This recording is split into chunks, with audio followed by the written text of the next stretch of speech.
Welcome into the #1 Group of Five football podcast in the world. This is the Group of Five guys. Our goal is to be the voice of the Group of Five football programs and give them the media and hype that the mainstream sports media refuses to do. We need your help to do that. Give us a like, give us a subscribe, give us a 5-star review, share it with your friends and family. Follow us on all the social media platforms at Group of Five Guys, or you can go to groupoffiveguys.com and get some Group of Five Guys swag. In this show, rivalries. We're going to talk about what makes a good rivalry. What are some of the best rivalries? What should be some good rivalries that aren't really? And a lot more, as well as we're going to preview our upcoming trip to Charlotte. Should be a good time. Should be a good show. Let's roll.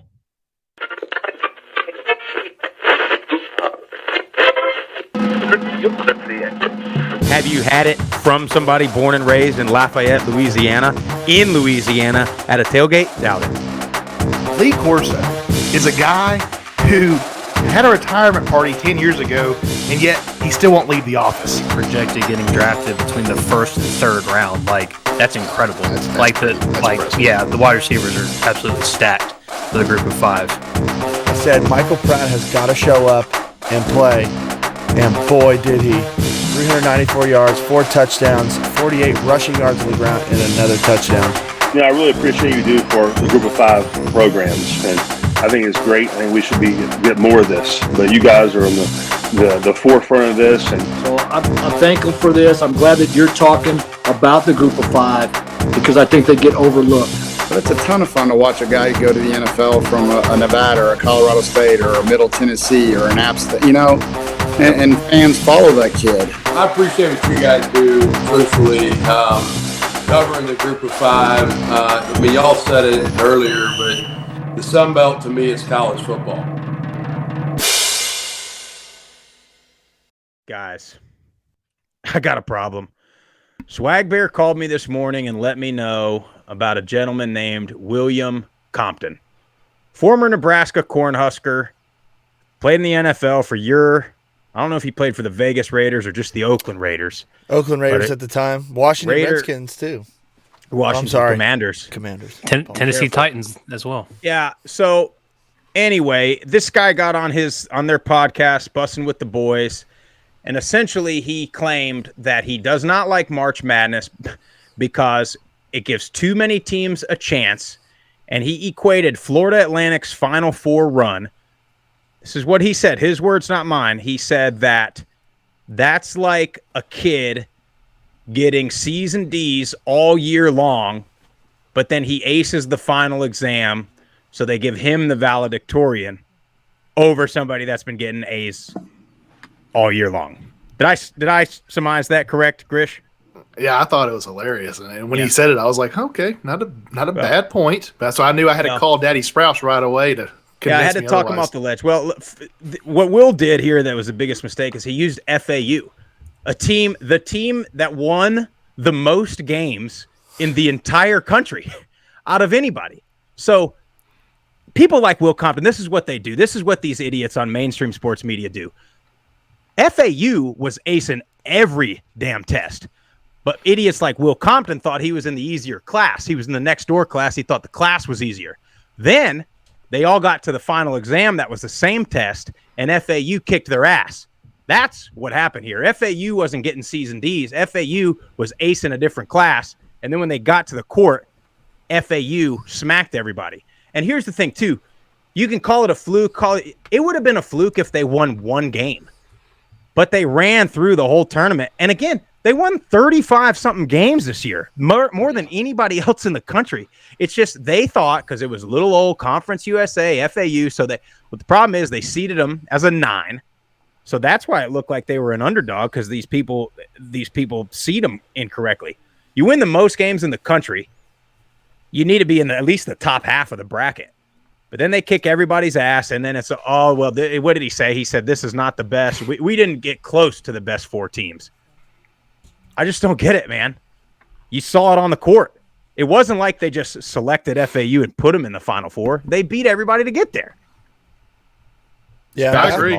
Yeah, basketball especially, and with the transfer portal, all you get is a couple guys, man, and you can make a deep run. It's such a different different game than football. I think old Will, although he has been a patron of Domenico's Italian Deli, both locations. So I'm not going to talk about him too bad. But he hadn't been a patron of any deli that I own. So, hey, but I think he's just a little sour because Nebraska has been irrelevant for irrelevant at everything in all sports. You think they'd be good at baseball, but I will give him credit where credit's due. I loved the comparison to the guy that's making C's and D's and then gets the valedictorian. I get it, Sprouse. Basketball is just a different sport, but I think he was trying to also wrap that into being like, everybody wants a 16-team playoff. I think football and basketball are two totally different levels, and you're not going to have some 6-6 group of 5 team go in there and let's be real, make a run. You have to do good throughout the season, right, and get the wins to get in the tournament. Because he was also mad saying how everybody gets in the NCAA tournament. I mean, hell, let them all in. I enjoyed this year's tournament, and it's not just because Group of 5 was in the Final Four. It was a fun tournament. I was seeing all the number 1 seeds getting taken out. That was hilarious. Well, there's also like 300 plus basketball teams. Yeah, that's true. So it's a little different in that regard. So it's actually the exact same ratio as the playoffs for football it is for basketball. Well, and yeah, you wouldn't. That's way off. You wouldn't see a 5. You wouldn't see a. That ratio is way off. There you go, making up stats again. Well, but seriously though, if you look at 350 compared to 64, then 121 compared to 4, carry over the 2, and also include pi, you're going to probably all be off by Sounds like we need a 30. 3/4. Sounds like we need a 30-team football playoff. Is what it seems like to me. No, but you wouldn't have an 8-4 football team in there. Like you would only have the 12-0 or whatever. You know who would be 8-4 and make the college football playoff? A team like Nebraska. Yeah, like that's who would be 8-4, getting B's and C's all year, and then you put them in the on the final. I don't know.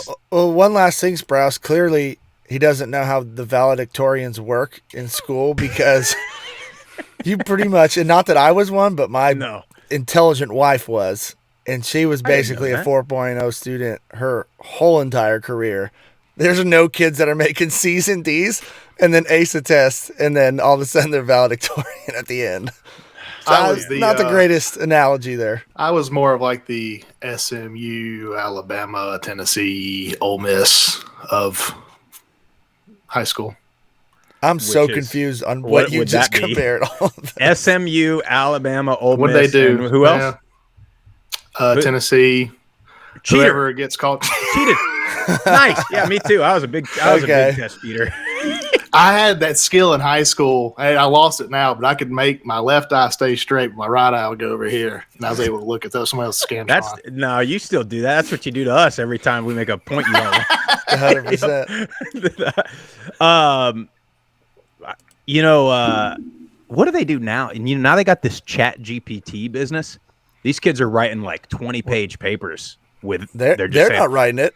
What you don't have to do anything. They're saying, "Hey, write me a paper about this as if you're me," and they do it, dude. Look, I don't know if you guys have ever seen the movie Terminator, but boys, we are headed in that direction. Watch them, and then apparently The Matrix is actually I can't remember if it's a prequel or a sequel to that. I think it's the sequel. There's a whole thing out there. We're on track. This is gonna sound terrible, but whenever I hear about these websites that can write your own papers and stuff, there's probably like several different copies. People have like the same copy, I would imagine. I remember when I was in college, one of my literature classes had a blind literature teacher, and so whenever you send in your essay or your report or whatever to him, he would run it through his computer, and the whole time he's just sitting there and be like, he's just talking to him the whole time. He would be able to spot that out real quick, that if you were sending in a false report or not. Nobody? I did not have that professor. I didn't either. He left right after I got done with him. Probably. Hey, anyway, so a little bit of news, guys. Charlotte spring game. Bud Light, huh, Grish? I was a fan. No more Miller. Charlotte, April 22nd, spring game. Group of 5 guys will be in attendance. Look out for some upcoming news about potential video, audio, live recordings happening at the tailgate there. So hopefully students will be out there tailgating. I know we got a bunch Curious. of fans. Yes, sir. No, I'm just curious, like, when we were there to Charlotte and we saw that still to this day, one of the best student sections I've ever seen at a group of 5 school. Seriously, how they're going to be at the spring game. See if they're going to be a nice little showing or not. Well, they're definitely playing it up like it's going to be a big deal. And the fact that they got a baseball game that afternoon, I think helps. I think you're going to get, a decent showing for the baseball game. Baseball plays UAB, I believe. I looked it up. I really don't know how Charlotte or UAB is in baseball, but so there should be some people around, at least around campus, around the athletic stuff. And then, Jimmy and Rob and the Normulance guys are going to be out there. They'll tailgate for damn near anything. So be a lot of green and gold. I mean, but here's the thing: that student section was rocking, and if y'all remember, they weren't allowed to tailgate because of COVID rule or whatever. So they still showed up. So I know. Can you believe it? Those years, man. But anyway, so hopefully they tailgate. I mean, hopefully they show up, and you got a new coach, got a bunch of new players, new conference. Really exciting time to be at Charlotte. So glad we can make that. Make it up there on the 22nd. Before we get into our favorite rivalries and what makes a good rivalry, Jeff, I know we got a couple of voicemails. Let's let them ride. Yeah, we'll get right to it. Had 2 voicemails this week. One of them is a new caller, and we'll get to him second. But he actually sparked the idea for this episode with the top group of 5 rivalry. So we'll get to him. But any questions that you got, any comments, if you want to call us out, give us a call at 615-900-4286. We want your hottest take. Let us know what you want us to talk about. But first one, a guy we hadn't heard from in a little while, and again, he never leaves his name. I'm just going to start calling him the App State Feller because every time he opens up his voicemail, it's the same way. So let's get to him. Hey, fellers, me again. Been a long time. Been a long off season, fellers. Absolutely tooling, refocusing. I know Coach Clarkson will take the boys a distance this year. Looking at the schedules, I see a lot of W's on the board. EC who? UNC cheat. I see a lot of W's, fellers. It's going to be a good fall down there in Boone. But here you go, fellas. I want to call and ask you a question you can talk about, give you some off-season content. All right. I'm thinking Battle Royale, stark naked, nothing but fists and whips. Which group of 5 mascot comes out on top? I'm telling you who I got, fellas, and it comes out of fear. The Hilltopper of Western Kentucky. I see that thing. I see red blob. I don't know what I'm looking at. I feel like Aaron Rodgers and the man in the black hat, like I just took away from that ayahuasca or something. And I look in his eyes and I see despair. I see fear. I see that thing in my nightmares. I want nothing to do with that feller, sir. Nothing to do with him, fellers. Maybe the Blazer. I think that thing even eats up a dragon. I don't know. I'll tell you who wouldn't win. Gus the Eagle. Hell, I could whoop Gus the Eagle's ass. I'd beat him like a rented mule, fellers. Well, anyway, have a great rest of your early spring. We're getting closer and closer to summer ball and the fall ball, and it'll be here, gentlemen. It'll be here. Hey, go out. Go Group of 5 guys. Appreciate it, man. Let me tell you something. Who's the mascot? Well, let me just first. App State's schedule is rough. I got a feeling this year in the Sun Belt, a lot of fan bases are going to be really, really unhappy because I think that they're all going to beat each other. I think this is going to be a year with the Sun Belt where it's like the MAC always is, where I think you got Troy, South, Coastal, App State, probably Georgia Southern, maybe Southern Miss. And I think they all got a legit shot, and I think they're going to round robin beat each other. You're sleeping on a team, Sprouse. Who'd I miss? Who'd I forget? Texas State, baby. Texas State. I'm telling you, I'm riding. Jess, you can still look one way and the other. I'm riding with the Bobcats, and I'm just telling you, they got all these transfers coming in, new coach. I don't know. We'll see. I was riding with Texas State last year because I had a great time over there. Now I don't know the coach, so I care less. No, I'm just kidding. Well, speaking of that, next weekend I will be in and around Austin, Texas, Friday night. So anybody that's... That river flow through Austin? I don't think so. I don't know, but it's not far from San Marcos. So if there's anybody around in Austin or passing through San Marcos, shoot me a DM. Love to meet up with you. Have a cold one. I like it. What was his question? The mascot. Yeah, I guess the toughest or most fearsome mascot. That's a mascot that jumps in my head. I mean, like, I think that's one of the most mascot. predominant mascot in all of college football or college. Who, the Hilltopper? Yeah. He's in like in all the commercials. I own that. Before I even knew college football, I knew what that little thing was. The Hilltopper. I'd never seen it. He is scary as hell too. He is. But what was it like? Survive? What are they fighting for? I think it was like a battle royale. Who would win? Like Who would win in a fight out of all the mascots? I'm going with the Pegasus or the daggum dragon from UAB. The Pegasus. Why? He can fly around and just take them out from the top. No, a real one can, not the one in Murfreesboro. Lightning, dude. They got to change that, man. So bad. Man, I mean, trying to think. Oh no, I got one. Oh, the real life Memphis Tiger would win. They have a real tiger. They do have a real tiger. By the way, I was in Florence, Alabama the other weekend. They got a real lion out there on campus. You can just go see it. Yeah.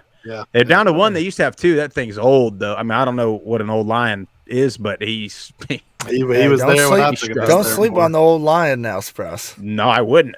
But they got this thing, dude. He's just in a cage in the middle of campus. In the middle of campus, he's just in a cage, man. It's a disaster waiting to happen. But I did not. I think I got San Diego State. UNA guys just going to hop the fence. Probably Aztec. Well, that's not bad. He's an Aztec warrior. Yeah, that's not bad. We got a couple Spartans. You got a couple Spartans in there. I mean, there's San Jose State. There's Troy Trojans. Yeah. There's a lot of them. Are we really going to forget about the Rice Owl or the FAU? Nice set of Hooters you got there. The Owls. Yeah, man. I don't know what we're doing here, guys. Thanks for the call. Yeah, appreciate it. I'm just calling the App State feller. I don't know what else to call him. But all right, let's get to our next caller's first time. His name's Temple Andy. Owl too. And owls. And he gives us our topic for the episode. So appreciate it. Keep calling in. Hey guys, my name is Andy. I just started listening to y'all's podcast, so I don't know if it's something y'all have done before. But I was watching on YouTube, I was watching the Group of Five Blue Blood podcast, and I had an idea when y'all were talking about the traditions and history of each team. I thought maybe something y'all should look into is doing a thing where y'all rank the best Group of Five rivalries. And I wrote down about 4 or 5 of them here I want to tell y'all about that I think should be included. I just tried to limit it to teams that are just Group of Five. So the battle for the Bell, this is Southern Miss versus Tulane. Southern Miss leads at 24-9. The 100 Miles of Hate, Western Kentucky versus Middle Tennessee. Western Kentucky leads 36-35-1. Northern Illinois versus Ball State. Northern Illinois leads 25-23-2. Fresno State versus San Jose State.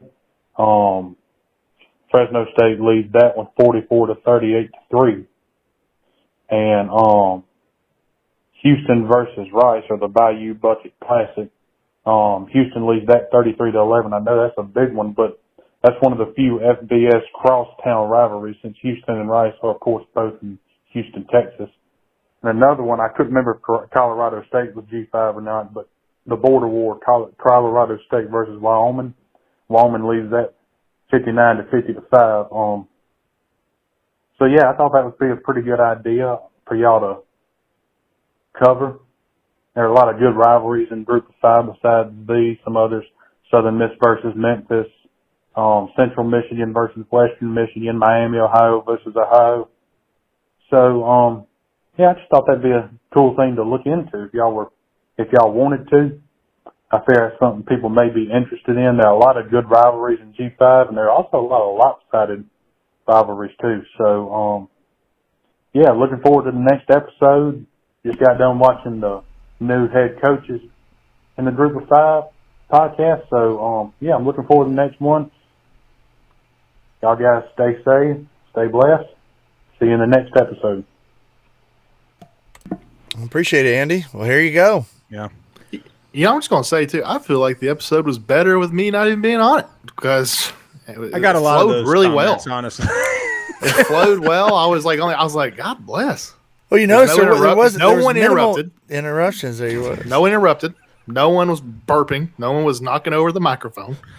You didn't have to worry about looking at someone's chest there the whole time. Are seeing what we've been seeing for the last 2 years. I think I should. Honestly, I do see it. I see it. I'm not embarrassed about it. I'm just saying that either I got to get better or something's going to change. No, man. We missed you, Jess. We really did. Thanks for the call. Thanks for listening, man. Thanks for jumping on the bandwagon here with us. He brought up some good ones. Let me ask y'all this before we talk about some specific rivalries. What do you think makes a good, what is it that makes a good rivalry in your mind? I'll start with you, Swag. A good story. Something that happened that fans remember and can't let go. To me, yeah, that's in a bubble. That's it. Do you think rivalries are more for the fans? Yes. No. Do you? I'm trying to think back. I do. And I'm going to interrupt you again. That's like my fourth time already this episode, Jeff. That's okay. Well, there's been games when I played at MTSU, and I mean MTSU does have some good rivalries. The 100 Miles of Hate, like we were just talking about, and then one that I'll hit on against Troy, the Battle for Palladium. I'll admit when I played in those rivalries, I never really thought oh, screw Western, screw Troy. I didn't feel that way, but I know that fans, yeah, they don't get along. Those diehard MTSU fans don't like Western Kentucky. Western Kentucky doesn't like MTSU. Now, I'm not saying that sometimes coaches didn't get you fired up, bringing up old things, but yeah, I think it's more for the fans as a former player. Yeah, I agree with that. I think, for the players, being it's kind of high schoolish to hate the crosstown district rival or whatever. But you grew up in Alabama, you got guys that play for Troy that you grew up with. So you're not going to the rivalry is different. It's different than I can't stand Troy. It's more I want to kick my buddy's ass. But after that, we're probably going to laugh in the handshake line. I think that's a very good point. Whenever you look at rivalries FIU, these guys are they hate each other. I mean, no, this is their boys. That's something they look forward to, just competing with their friends. I'll even go as Power 5 level and say I guarantee you, the left tackle for University of Alabama and the DN for Auburn, they are not hating each other as much as that freaking fan for Auburn, that fan for Alabama. Yeah, what's the guy that killed the tree? Yeah, Leroy or whatever his name was. Gosh, what was that guy's name? I'm sorry, man. Did he get arrested? They put that Cam Newton jersey. I mean, can you imagine being? I wish Michaela was in here; she could tell me who it was. It was he went to jail. He went to that was a federal offense. I think he has he had a federal. He's a felon. Well, unless I think when it does come into play for players is if, you mentioned, something happened, and this is a rivalry that's brewing. So I think right now it's probably between the players, but in 10, 20 years, the players aren't going to care and the fans will. You look at App State and Coastal, right? So when Teddy Gallagher DM'd Chase Bryce and said, why'd you transfer just to lose to Coastal or whatever? And then Chase Bryce waits 2 years, they beat Coastal, and he retweets it. To me, that's where, Chase Bryce is going into that game I hate Coastal. I want to beat their ass. But in some kid that's not alive yet, when he plays for App or Coastal in 20 years, they're not going to be so the linebacker tweeted at him? What? That's why this is a rivalry? But the fans will remember that. Well, that's if the machines haven't completely taken over in 20 years. But my point was, that's what I'm saying. Well, I was going to say I think it depends on each rivalry is different. Ours might not have been. I mean, of course, we always wanted to beat Western, but like you said, that might not necessarily hate them. There's some rivalries out there that they absolutely cannot stand. I think it has a lot to do with A, the coach, how much they play it up, and B, the school itself. So, if they do a really good job of getting everybody fired up and excited, really when those players first get there, then it can continue to transition and you get some, deeper than hate rivalries, Sprouse. And Jeff, kind of going back into it, Sprouse said high school. I'm going to contradict what I said there. Yeah, when I was in high school, I could not stand Hoover. That was our rival. Yeah. And it wasn't because I hated the players. I hated Rush Probst. I hated that guy. He's a jackass. I didn't recruit you, huh? Probst. Yeah, I mean, dude, he was just the worst, and I couldn't stand. And Sprouse, you got me on this thing today because he said that Rush Probst is back, and I'm not trying to take your story. I'm not going to talk about him, but I mean, like my junior year, we were really good. We were one of the top teams in the state, and then we go to Hoover, and at the Met, sold out. We get killed. Like it was just something about that team we couldn't beat. We get beat by them by like 14 points. We end up going to the state championship that year. They don't. But before the playoffs, he comes into our locker room. He tries to cheer us up, just saying, "Hey, y'all are better than us. Y'all are a good team." He's like, "Keep your head up." He said, "Hey, tonight was just a fluke." Like, no, just try to just screw that guy. The worst. Like if we'd have won, it'd be something else. But don't come in here while we just got our ass whipped. And here's her like, "Hey guys, it's okay." God forbid a guy just wants to lend some nice words and comments, Grisham. Jeez Louise. No, Jeff, do you have the atrocious button prepared? Because, Rush Probst. You ready? I'm ready. It's atrocious. It's atrocious. So y'all know Rush Probst, right? Famous from that MTV show 2-A-Days, Hoover High School, back when we were all in high school. Jesse's playing against him every year. At Hoover, they find out that he's basically using funds to fund his second family. And Jesse, you can correct me if I'm wrong on this at any time. You probably know more. I mean, you were in it. But he had a second wife and kids, like, living elsewhere, that he was using funds for Hoover High School, which, first of all, how the hell a public high school had all these extra funds laying around, I don't know. But police money. Yeah, the police were giving it to Rush. Yeah. So, confiscated drug money they're giving to Rush Probst to pay for his second family. So he finally, I don't know if he quits or they fire him at Hoover. He takes a little hiatus. He ends up in Georgia at Colquitt County. Now, for all this, I will tell you that some bitch can coach football because he wins everywhere. So he goes to Colquitt County in Georgia, wins a state championship, I think. Then he's only there for like 2 years. They find out he's using their funds to do something illegal. Then he goes across town to the rival Valdosta High School and does I don't think he wins a state title there. I think they lose in the playoffs. He has a Netflix show with Valdosta. Yeah. And they lose in the semifinals or something like that. And they find out he's using funds inappropriately. So then he goes and I think he yeah. So at Valdosta, somebody that didn't like him basically wore a wire and caught him snitching on Kirby Smart and Nick Saban and all these SEC coaches about how, they're paying him. I don't know. Funny money was what they called it. Yeah. Funny money. So anyway, then this was only like 2 years ago. Then I think he volunteers as an analyst at UAB somehow or another. That might have been before he went to Georgia. I don't know. But then this is where the real atrocious part comes in. It's not that he's already screwed over 3 high schools. It's that he gets hired at like a 1A Christian school in Alabama. I think Coosa Christian Academy. I think they're really good on the private school level in Alabama. He gets there 3 weeks into the job. He goes and takes another job at Pell City High School in Alabama, which I think they've been bad, but I think they used to be really good. I'm not sure about that. But it's one of the, I guess, like kind of predominant. It's a well-known high school in Alabama. So this guy, Hoover High School, screwed him over, screwed his family over. I don't know which family he's currently hanging out with. or with. Colquitt County screws them over after 2 years. Valdosta screws them over after a year. Coosa Christian Academy screws them over after a couple weeks.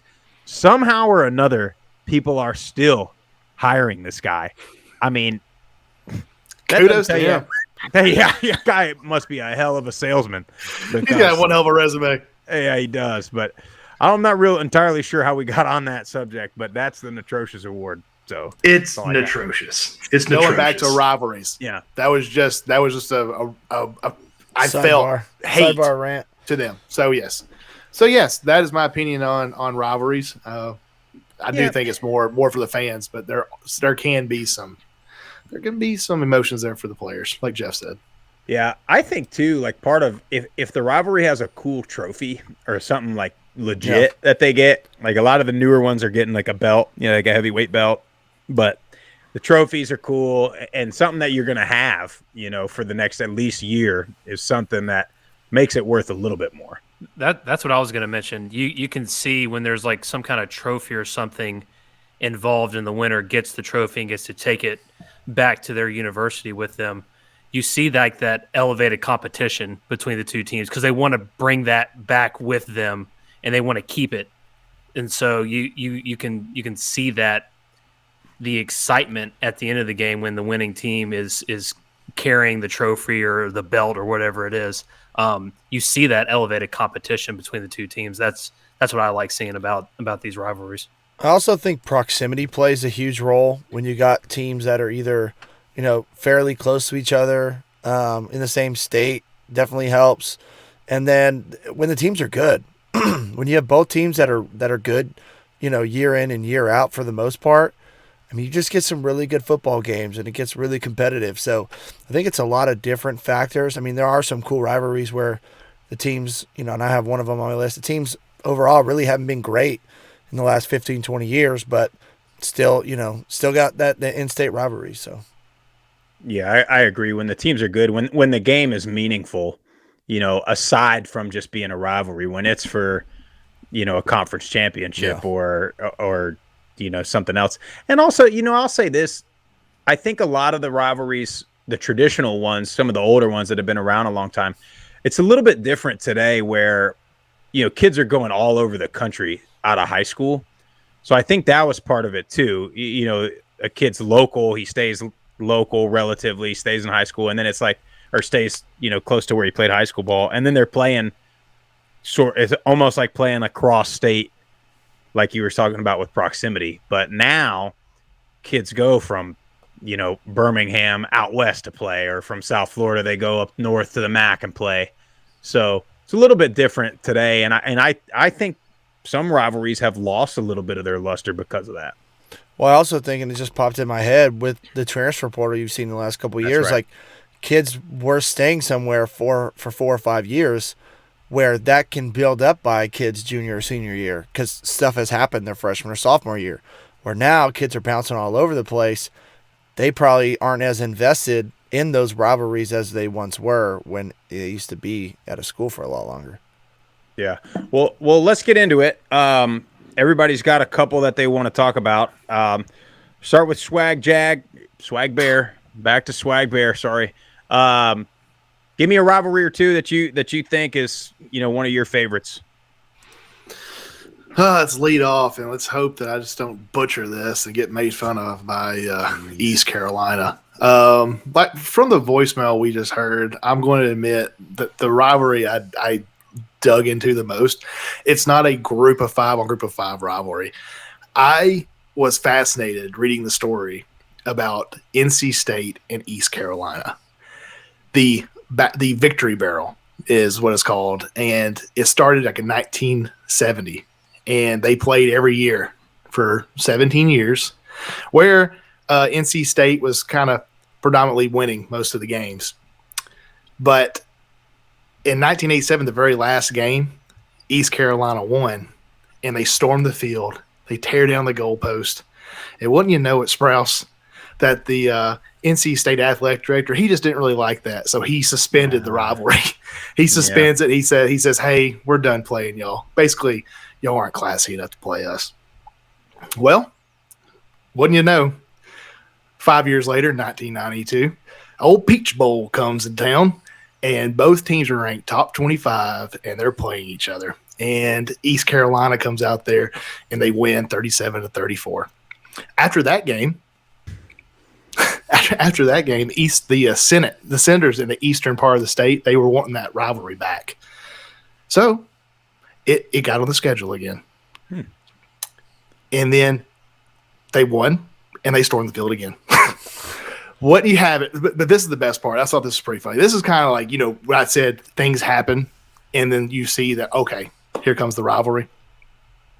In 1999, there was a Hurricane Floyd that came in, devastated Greenville. NC State says, hey, you know what? we'll let you have our stadium because y'all are about to host number 9 Miami. What's going to happen? East Carolina shocks the world, beats number 9 Miami. What do? They take down both goalposts at NC State. And tell you what, man, it's NC State leads the series 19-13. The Victory Barrel started in 2007. They wanted to have a trophy because they knew that the hate was there. They wanted to have something for the players to win. When the rivalry got back started, I've left this part out. When they got started back in 1996, when the Senate decided, hey, let's get this rivalry back going, they pushed for it. They had a neutral field, and this is 1996.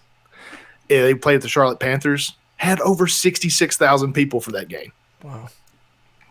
In East Carolina, they had a span there where they were just whipping NC State's ass on a yearly basis. Granted, the past few years, NC State, they got a little better, so they've been putting it to East Carolina. I think they last played was 2019, and East Carolina. He played last year.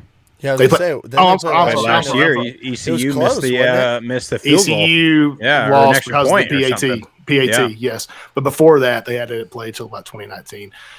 But yeah, man, Victory Barrel, East Carolina, NC State. Again, not a group of five, but something pretty cool for East Carolina fans to look forward to. They play NC State. I got two things on that. One, I think that all in-state teams should play like non-conference games. They're 85 miles away from each other. That should be a game every single year. There's no reason, NC State needs to play.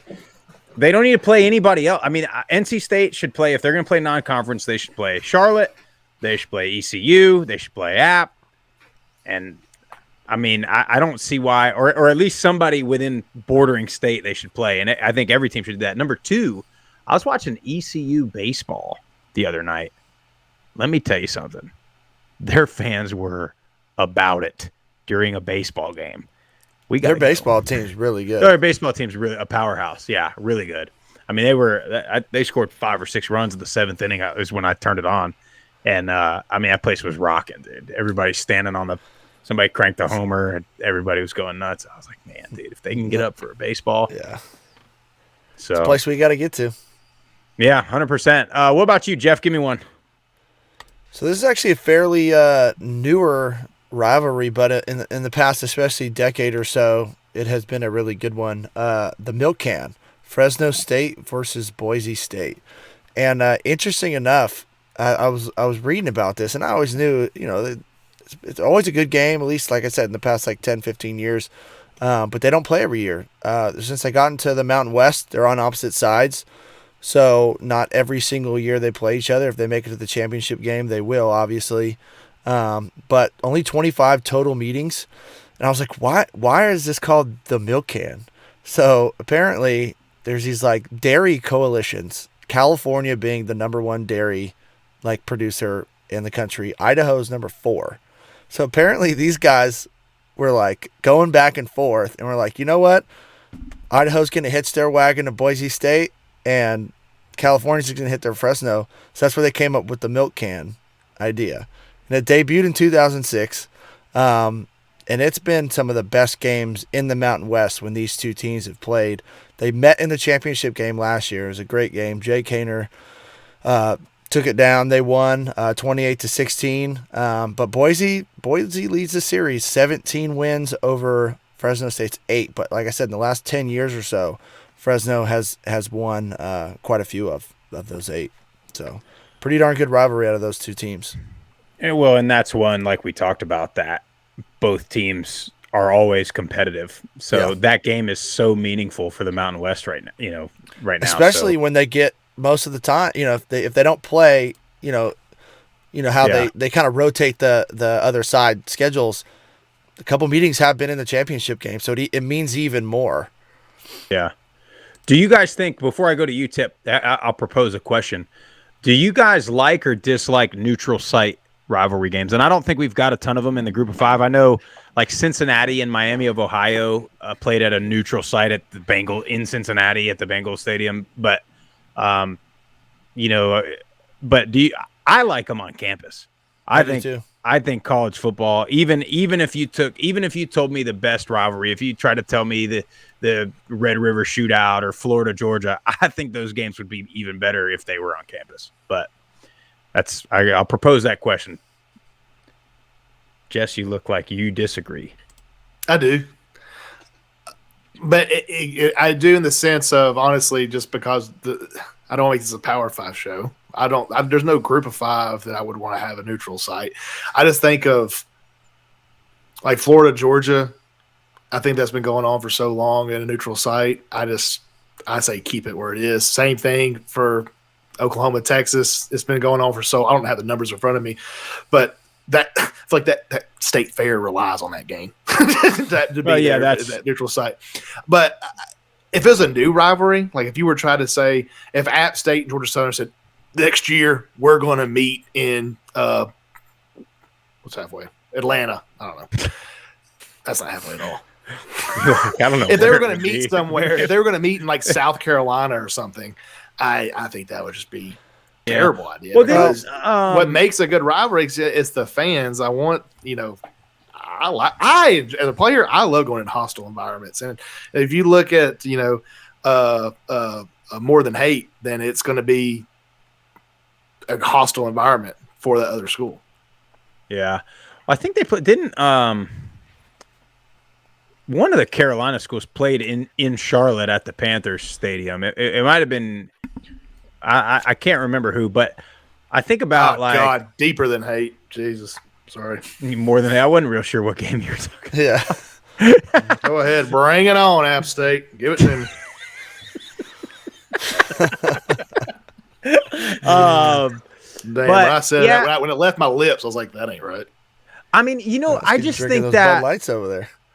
I think that what makes rivalries and what makes college football so good is the students. And I think when you put stuff on neutral sites, especially in NFL stadiums and in major cities, I think it loses a little bit of the student. I mean, I know a lot of them go. Don't get me wrong. Like I've been to that Florida Georgia game before. It is wild, but it's like it turns into like an NFL crowd, and it's different. It's I don't know how to explain it. It's just different. It's not students. It's people that paid $300 a ticket. Yeah. You gotta pay for parking. It's just. And I think that's what makes the rivalry, though. That's the tradition now, is having that game at a neutral site. That's part of also a rivalry too, is the tradition, in my opinion. I'm saying right now, if you were starting a new rivalry, then no, I would not agree to a neutral site. But if you've been doing a neutral site, that's part of it, in my opinion. Well, I don't think it ever should have got to a neutral site, in my opinion. I think let's go back 50 years and change it. Yeah, I'm with you. Well, I'm just saying, like, I don't know why you would, and I don't know what the payout structure is when you go to a neutral site. But to me, like, you're just trying to fit more people in one stadium. Like, I don't know. Like, have it at you lose. I love playing at the college campuses. Like, I just think you have to do it. Your home stadium. Well, and I just one more thing on that. I also, if they do end up expanding the playoff, I really hope at least the first round is on campus. I really hope that. I think that'll be to the biggest advantage of the group of 5 because if you get a conference champion that may be seated above the third or fourth SEC team that makes it, you'd like to think that game would be at home. So if you got like a UTSA or a Tulane hosting last year would have been a Tennessee or USC, hosting them for a playoff game, that would be nuts. Anyway, Tip, what do you got? I'm sure Tip, I'm going to bet that Tip has one that nobody really thought about that's got like they've been playing for 400 years. What do you got? I was actually going to go in the opposite direction. This is one that's newer. It's been going on for 11. Well, they've had 11 meetings, but battle for the belt, South Alabama versus Troy.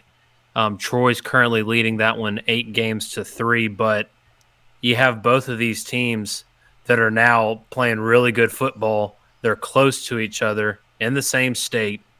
Both of these head coaches are more than likely recruiting the same guys, and so they're losing out on recruits, and again, this one's only been going on for a little over 10 years now, but with both of these teams being good now and both being in the Sun Belt in the same division, I think this is one that, at least I personally hope, gets extremely competitive and is one that these two teams, these coaches and players look forward to playing. And I hope this, is one of those that is played for, 50, 100 plus years. And then another one I want to talk about that I know you three can talk about personally, and Andy mentioned it in his call, but the 100 Miles of Hate, I mean, that's one that's dated back to 1914, and it's a close battle, kind of like what you were talking about earlier, Murph. Western Kentucky, the all-time series with this, Western Kentucky's leading it 36, 35, and 1. And Western Kentucky's won the last 4 years of this rivalry. So repeat that again. Repeat that one more time. What's the record? Western Kentucky leads the all-time series, 36 wins, 35 losses, and one tie. That's wild. Yeah, and I know from a fan standpoint, like I've most of the games that I've been to, MTSU versus Western Kentucky's have been really good games. Like I've seen double overtime games, and I've like just close games, all the way till the end. So, and extremely competitive with both teams. So, have you guys, since you've played in that rivalry, what are your thoughts on that game, that rivalry? Best one I ever saw. Oh, no, go ahead. Best game I remember in that was we were off the team, but it was like a triple overtime in the Burrow. Ed Batiste overtime catch, breaks a tackle at like the 5 and dives in to win it. I mean, those games are always good. They're always good, man. But Western Middlebury can figure it out, boy, because when I was there, we had we played them 4 out of the 5 years we were there, I think. And at the beginning, Western they were real bad. Like we were beating them by 60 points, but they got a lot better. And I remember, Jeff, I think this was your first year, whenever we were down, like by 2 scores with like 3 minutes to go in the game. And we like, if we lose this game, we're not going to be bowl eligible. And somehow we score a quick touchdown on offense, and then they're about to go in and score and put it away, and they fumble on the 1 yard line, and Rod Eisen picks it up and runs it 99 yards back, and we win the football game like last second. That was wild. That was wild. And then my junior year, they were very, very, very good that year, Western Kentucky. We go there, and it was like a Thursday night, I think. But Reggie Wiley returns a kick for a touchdown in the 4th quarter. We win. I got chill bumps just thinking about it, man. Like that's wild. And that when you said that 36 or 35, I'm thinking like, man, like maybe 5 to 10 plays that could be like 38 to 32 or 30. I'm not a mathematician, but it could sway so hard. Yep. There's so many games in that rivalry, I bet, in the recent years that was decided probably like by one score. It's a very good rivalry. It's a very, very good rivalry. And I always loved playing in Bowling Green. I just love that stadium. I just think it's the perfect size for a group of 5 because every time we'd go up there, it was damn near sold out. But it felt like everybody was right on top of you. It was always a competitive game, and it was just such a great atmosphere, and I loved going up there. Who was that damn running back? Rainey? Like, I make it rain. I make it rain. Yeah. God bless. He gets 3 yards. They're blasting Lil Wayne up in the speakers. And I'm always like, man, this is tight. I like this song. I know the words of this. Bro, is this Lil Wayne? Good stuff. That is a fantastic game. You see, Western got a new locker room over the weekend. Facelift. So, well, I mean, new lockers. Oh no, it's not real nice. Yeah.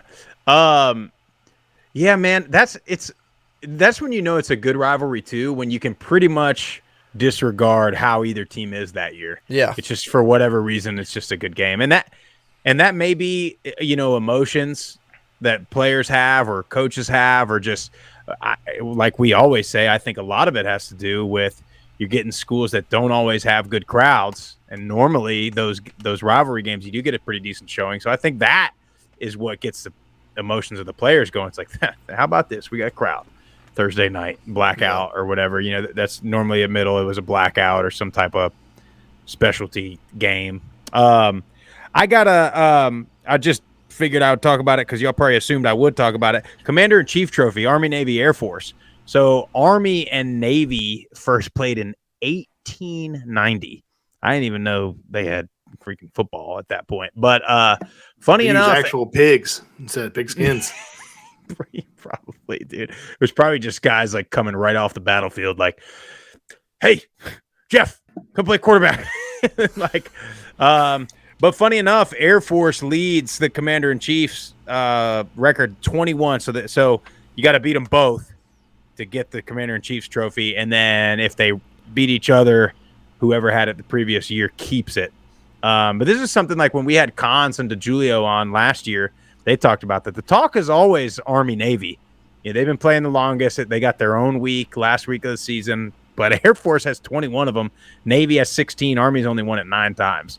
So typically, football-wise, Air Force and Navy have been, although Army's been good as of late, but and that's one that's, you know, I tell you guys, like, we got to go to one of those games, and it's not going to be like a wild tailgate. It's not going to be like anything like that, but it's just like, it's almost like being at, I almost want to say like a bowl game to just where there's all this other stuff happening, like the pageantry, I guess, if you will, like, you know, the cadets marching, and then they always have a badass flyover. And it's just like it's a spectacle. And that's, yeah, and it's certainly not one that they, like, don't get me wrong, like, all year long, all you say is, you know, beat Army, sink Navy, or beat Air Force, sink Navy, whatever. But, like, at a school where the regulars, as we would call them, the folks that don't play sports at the academy, like, don't really like the people that do play sports, they get up for that game or those games. So it's the one time a year when everybody's kind of on the same page, and like they do, man, in the Air Force weight room, it doesn't say beat Boise State, it says beat Army, sink Navy. Like that's what they do about. Now, what I'll say is this: I think that's a problem at some of them, because I think sometimes they're so worried about beating Army and Navy, they ought to worry about winning the damn Mountain West every once in a while, because I think that would help grow the program more than beating Army and Navy. So that's what I got on that. But interesting that, you know, Army, Navy. I also side note, don't like that Army and Navy play after the season's kind of over. I don't either. I think it eliminates them from like it. I get it. I do. But at the same time, like, what if Navy's 10-1 or something, about to win the American Conference, and then they lose the Army 9-6? Like, how's that going to affect? Like, and I also hate that they got their own bowl games, essentially, where it's like Army or ACC or whatever it is. Like, and they obviously don't plan on any of those guys ever having a Heisman candidate, because if it is, they're going to miss the Heisman trophy because they're playing a game that day. Yeah, I mean, yeah, I don't like it. That bothers me too. I don't like it. And maybe I'm wrong on that, but I'm pretty sure the Heisman is also the same day. It should be that weekend. I think it's the same. They played, and that night's the Heisman ceremony. Anyway, it bothers me too. It bothers me. The pedestal. I mean, it is a lot of. They get a lot of recognition for the game. Don't get me wrong. It's awesome that everybody watches that one game. Yeah, but those are always good. I mean, those are always. I mean, they're. Why can't they be the first game of the year every year? Play week 0 or something. Week 0, that'd be awesome. And Army Navy now has been playing in Philly at the Eagles, whatever their stadium, Lincoln Financial, I think it is now. But Air Force and Navy play home and home. Actually, Army plays both of them neutral, because Air Force and Army play in like Dallas or something, or Houston, somewhere like that. But I think that's dumb. But anyway, another one that Andy mentioned on the call that I thought was interesting, that me and Murph actually talked the other day, might be one to pencil in on a schedule. Ohio and Miami of Ohio. First played in 1908, Battle of the Bricks. Miami leads it 54-42-2. But from what I've gathered, those are the two MAC schools that get after it pregame, and the fans get into it the most. So it's one to look at. Yeah, and that's on Halloween weekend. It is. It'll be at Ohio, and I've been told by a resident Ohioan that if you're going to go somewhere to have a good time on Halloween weekend in Ohio, go to the Bobcats. Go there. Just think about it. Something to think about. Might have to hit that one. What about, do y'all have any more? I want to talk about what are some games that should be rivalries that are not really, or that used to be. I know we can speak from our experience at middle, but like, what are ones that should be played every year, or at least every other year, that are not, that we're missing out on good football? I mean, I thought, sorry, damn it, I do it every time. I always like I had to say it first. You sure? I mean, I have one, but it's not exactly pertaining to I think Sprouse's question. So you can go. You can take it. I'll come back to mine. Okay. No, well, personally, I think that MTSU and Memphis should play each other every year. That's just my blue blood coming out of me. I look forward to that game every year. You know, you want to talk about rivalries? When I was at MTSU, I thought that was a bigger rivalry at the time than Western Kentucky and Troy at the time. Because we're the same state, we're the group of 5 schools, and we were kind of they may win one year, we'll win the next. They thought they were better than us because they were Conference USA. We were Sun Belt at the time. It was just it was a good, and you know what? They didn't like us. They actually threatened to shoot me one time. That was a good rivalry there. And I love playing the Liberty Bowl. I liked when their fans came to MTSU. They always had a very good showing. They brought a lot of fans. So I would love if Memphis and Middle Tennessee were a game on a yearly basis.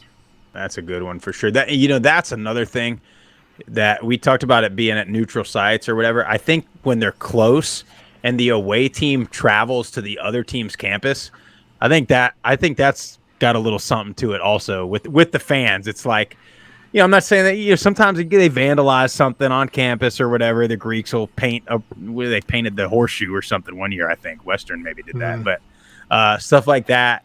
You get a bigger crowd just because the road team travels a bunch. Both bands usually show up in situations like that.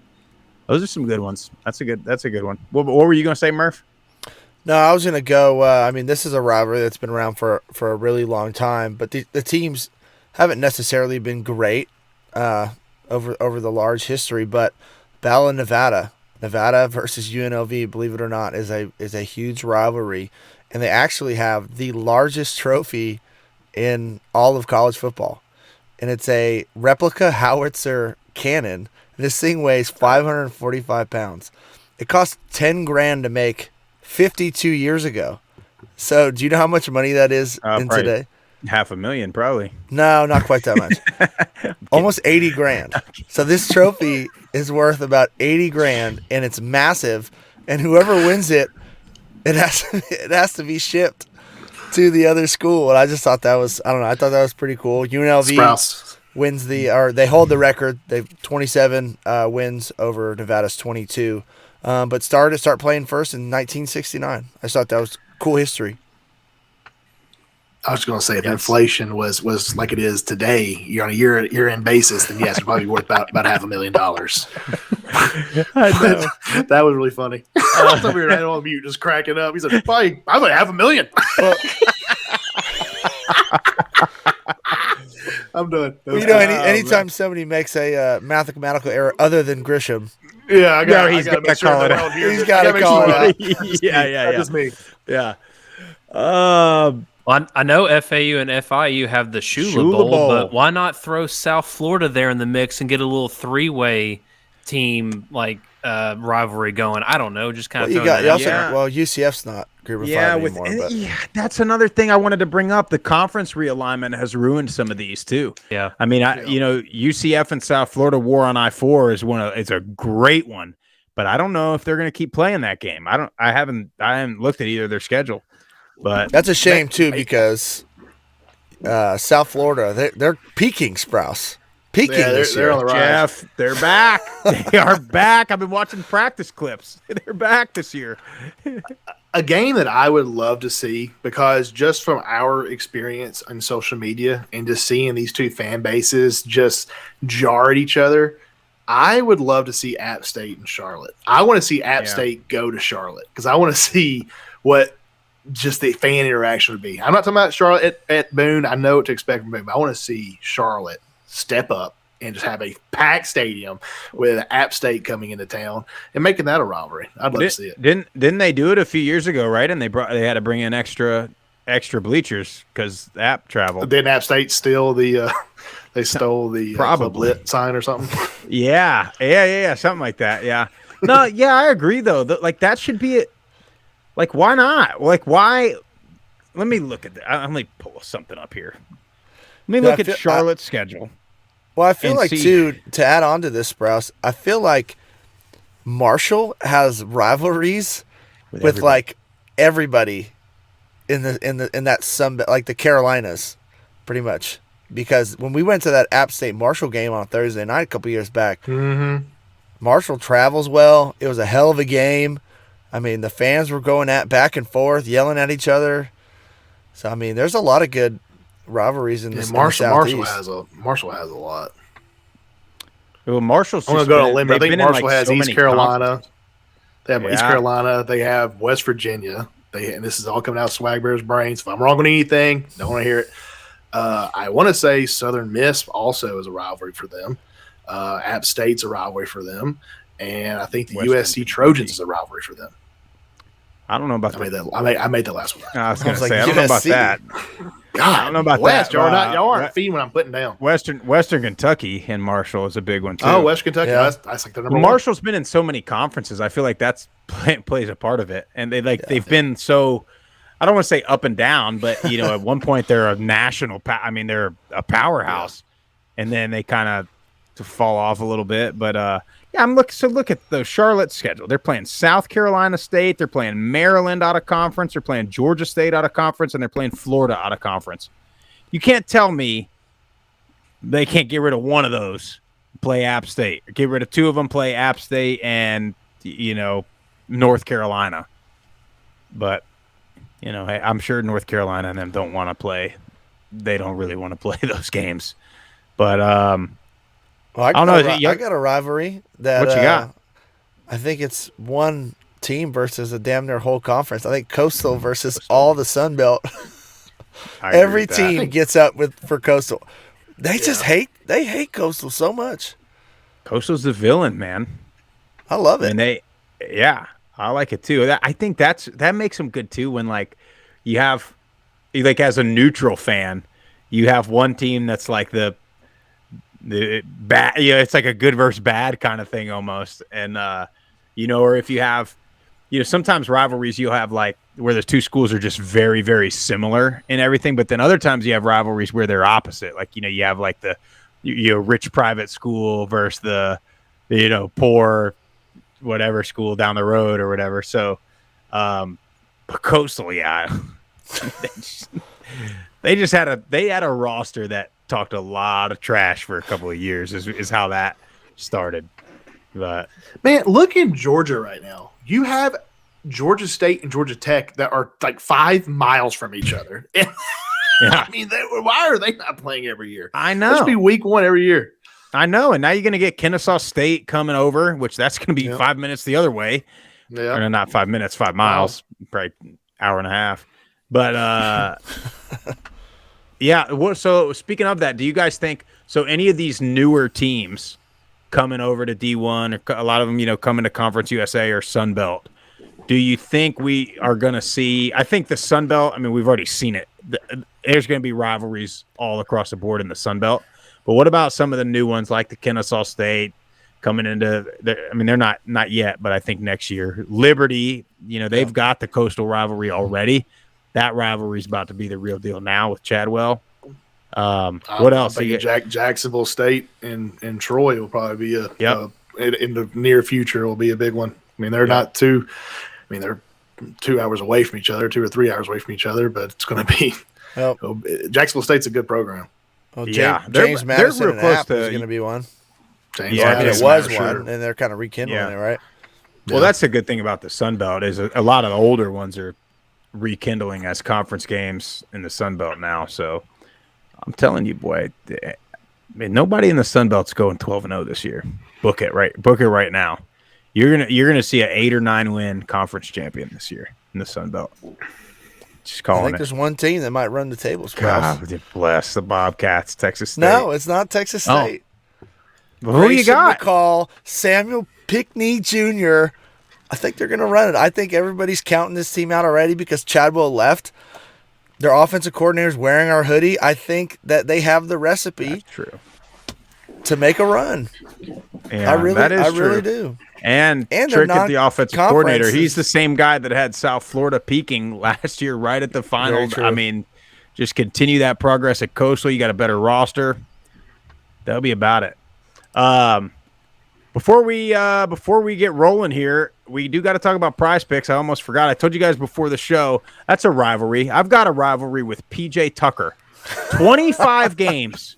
This guy's got to score 10 points one time. And this ain't a guy that's coming off the bench. He's playing 30 minutes a game. 10 points, Jeff. I'm confident. He's bad. I am confident that I go play for the Philadelphia 76ers tonight with Joel Embiid as my center, probably going to win the MVP. If I play 32 minutes 25 times, I'm going to score 10 points once. I'm going to do it, I think. But PJ Tucker, I can do it. It has nothing to do with your athleticism, Sprouse. These are some big boys. Well, yeah, but they wouldn't. First of all, they wouldn't guard me. I'd be like Caitlin Clark out there. Speaking of that, well, I got to finish my deal here. Prize Picks. Use our code GOFG, $100 deposit match.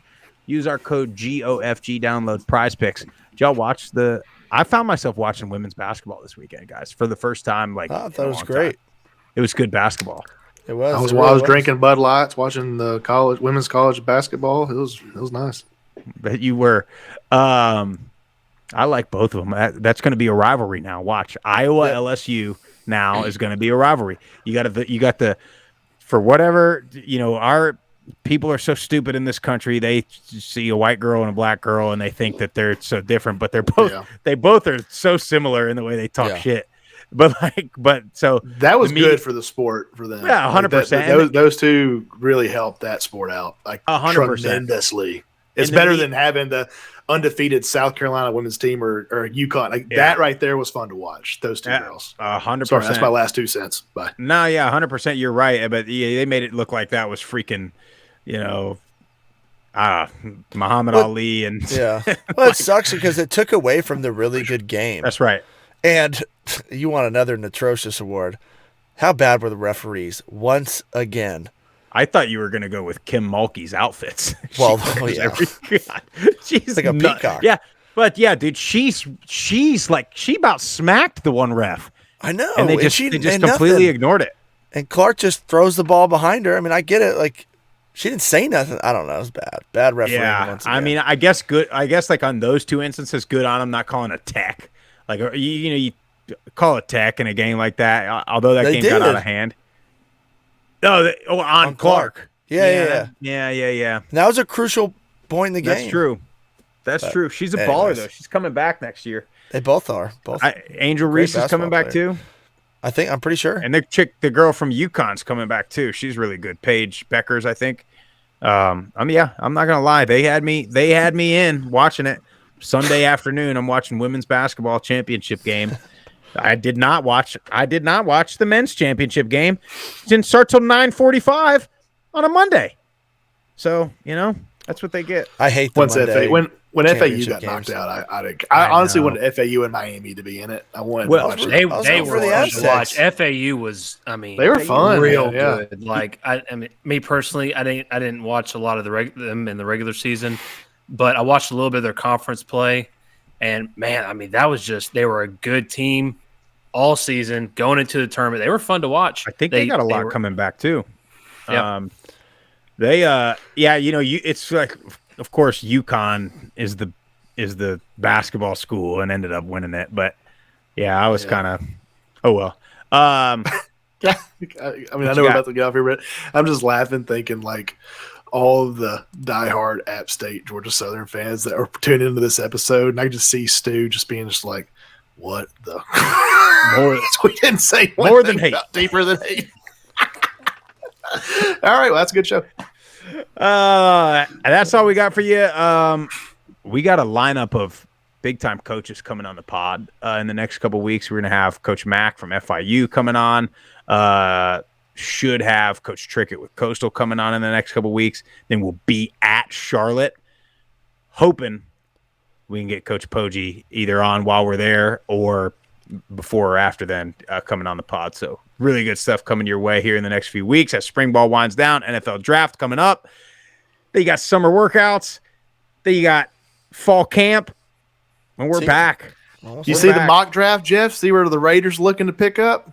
You have to get your boy from Kentucky. No, we better not. That's the most recent poll. That's another atrocious award. Is they're going to trade up for him? These pro days. Oh, they're getting bad. The media just hyping up these quarterbacks throwing on air, not against it. That could be not a game. Not the game I live and die for. We're talking about. I'm practice, such a troll. Man.